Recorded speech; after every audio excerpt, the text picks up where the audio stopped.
O time que não está vivendo uma grande fase no Campeonato Brasileiro deixou escapar pontos preciosíssimos aí no jogo contra o Ceará. O Vasco vem tendo aí um péssimo retrospecto quando joga em São Januário. E já temos estatísticas importantes dos dados do Vasco aí no Brasileirão. Qual a porcentagem de rebaixamento, porcentagem de Sul-Americana, de Libertadores. E certamente aí tá bem complicado, né, cara? Eu acho que só vejo o Vasco hoje lutando para não cair de divisão. E se cair no colo, uma Sul-Americana vai ser de ótimo tamanho, pelo que o Vasco vem apresentando.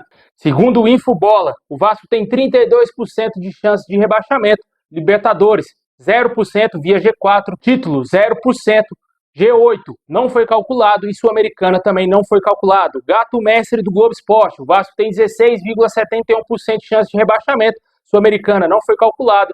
G6, o Vasco teria 0,80%, G4 0,04% e 0 chance de título. Probabilidades do futebol da Universidade Federal de Minas Gerais, o Vasco tem 33,1% de chance de rebaixamento, 23,8% aí de chance de ir para a Sul-Americana, 0,71% de chance de ir para a Libertadores via G8, G4 não foi calculado e título 0%. Fato é de que o Vasco está a 4 jogos de jogar Libertadores no ano que vem via Copa do Brasil se conquistar o título. Além disso, ainda temos a possibilidade de se livrar do rebaixamento. Caso não conquiste o título da Copa do Brasil, o Vasco pode ainda sonhar com a Sul-Americana ou até mesmo com o G8, que eu acho muito impossível de acontecer na atual circunstância que se encontra o nosso clube, né? Bem complicado, a gente espera que no clássico de domingo o Vasco não passe vergonha, cara, é o mínimo que o torcedor espera, que o Vasco não seja humilhado pelo Flamengo e que consiga aí fazer um bom resultado, quem sabe até mesmo a mediocridade de um empate, né, cara? Infelizmente essa é a realidade do Vasco, comemorar empate contra o Flamengo, né? Complicado demais, infelizmente o Vasco sangra, tá muito difícil aí esse Campeonato Brasileiro, muitas ideias do Fernando Diniz não batem com o que vem acontecendo atualmente no Vasco, muitas mudanças erradas no decorrer do jogo, ele não consegue fazer o simples. Um exemplo bem claro aqui da diferença de um treinador de verdade para um projeto de técnico. O treinador ontem do Cruzeiro fez o simples, mudou peças, jogadores da mesma posição, só que peças diferentes e descansadas. O Cruzeiro foi lá e virou o jogo contra o Bahia. O Vasco não consegue fazer isso. Não estou comparando elencos, e sim a filosofia de treinadores, cara. O Cruzeiro conseguiu fazer isso e o Diniz não. Ele tira 2 volantes e coloca tanto o meio de criação e o atacante para jogar de volante. Ele coloca um zagueiro para atuar de primeiro volante. Ele coloca um lateral direito para jogar de lateral esquerdo. Daqui a pouco o Léo Jardim está sendo um camisa 10 do Vasco, né? Certamente não consigo mais compactuar com essa loucura que é esse técnico do Vasco. Bom, e também tivemos hoje uma ótima notícia envolvendo o Jair, cara, o jogador que foi operado na tarde dessa última segunda-feira para reconstrução ligamentar e tratamento das lesões dos meniscos e cartilagem. Apesar da gravidade da lesão, a cirurgia foi muito bem sucedida. O Jair teve alta na manhã dessa terça-feira e iniciará a fisioterapia pós-cirúrgica nessa quarta-feira, lá mesmo no Departamento de Saúde e Performance do Vasco. A gente deseja que uma boa recuperação, uma rápida recuperação ao Jair, que estava vivendo um grande momento aí com a camisa do Vasco. Veio novamente essa fatalidade que foi essa LCA. Infelizmente, mais uma vez, o jogador vai desfalcar o Vasco por um longo período. Desejamos aí que o jogador tenha todo o cuidado possível, que ele tenha tanto o cuidado físico e mental, porque essa é uma parte muito complicada, né? Porque não é qualquer jogador que consegue lidar bem com essa situação aí mentalmente, porque após quase um ano parado, devido a uma mesma lesão, depois de um ano o jogador tem praticamente a mesma lesão, só que no outro joelho, né? Muito complicado nesse momento aí na vida do Jair, na carreira do atleta. Desejamos sempre uma rápida recuperação e que o jogador consiga aí voltar mais forte, já que o Vasco também renovou o contrato com ele, como confirmou já o Admar Lopes na entrevista coletiva lá da apresentação do Carlos Cuesta e também do Matheus França. Bom, também tivemos uma novidade envolvendo a dívida que o Vasco tem com o Internacional. Segundo o RT Sport, o Vasco ainda estaria devendo 2 milhões de euros pela compra do atacante David.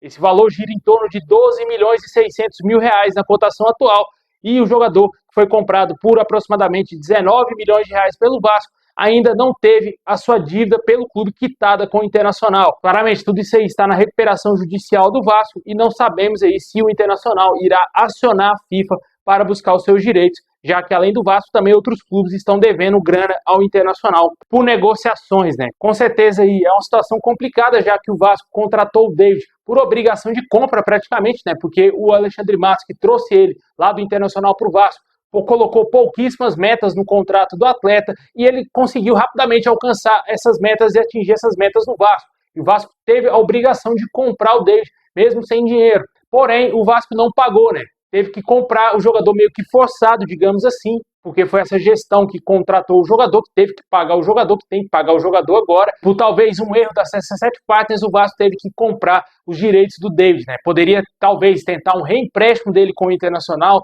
o Vasco não tendo que arcar com esse dinheiro todo. Infelizmente, o Vasco não fez assim. Agora o Vasco tem essa dívida acumulada com o Internacional de mais de 12 milhões e meio de reais. Bom, e fechando o nosso vídeo, vamos falar da situação da SAF do Vasco, cara. Em entrevista ao Chala Podcast, o vice-presidente jurídico do Vasco, Felipe Carregal, falou a respeito de investidores interessados na SAF e também de um investidor que está muito perto aí de, quem sabe, fazer uma proposta em breve para adquirir a SAF vascaína. Segundo as informações do próprio vice-presidente, ele confirmou sim que teve negociações e conversas com o Marinacci, porém as negociações não foram adiante e esse grego não fez proposta, não buscou mais outras informações no decorrer do tempo aí sobre comprar a SAF do Vasco. O Vasco entendeu que não ia haver nenhum tipo de negócio, ele foi especulado no São Paulo, agora está sendo no Botafogo. Até agora a gente não sabe se esse cara vai ainda, quem sabe, futuramente demonstrar algum interesse na SAF do Vasco. Eu acredito que não, eu acredito que vai acontecer algum negócio com o Botafogo, já que muitos jogadores do Nottingham Forest estão vindo para o Botafogo e jogadores do Botafogo estão indo para o Forest. Com certeza deve pintar aí algum negócio, o Textor vendendo o nosso rival para o Marinacci. E eu acho que é praticamente zero a chance do Marinacci comprar a SAF do Vasco algum dia. E além dele, o Felipe Carregal confirmou também que teve já contatos com vários outros investidores. Diariamente aparece um ou outro querendo interessado aí na SAF do Vasco, mas de acordo com as mesmas informações dele, ele confirmou que tem sim uma pessoa muito interessada na SAF, porém ainda não fez proposta oficial. A gente até falou sobre isso aqui dias atrás no nosso canal. Ele disse bem claro que o Vasco está em negociações quase que diariamente com esse investidor. O Vasco está deixando muito claro a sua posição no mercado, que não vai vender para qualquer um, né? Isso está bem nítido, né? O Pedrinho prega total cautela para não cometer o mesmo erro lá do Jorge Salgado ao vender o Vasco para a 67 Partners, vendeu o Vasco ali para uma empresa que ninguém investigou, ninguém sabia de nada, e os caras lá vieram aqui ao Brasil, os ratos de boné vieram ao Brasil, enganaram todo mundo ficou iludido, e infelizmente o Vasco ficou na mão desses caras aí, golpistas, essa empresa falida, e infelizmente o Vasco se deu muito mal aí, até mesmo quando o time virou SAF, né? Até mesmo quando o clube virou SAF.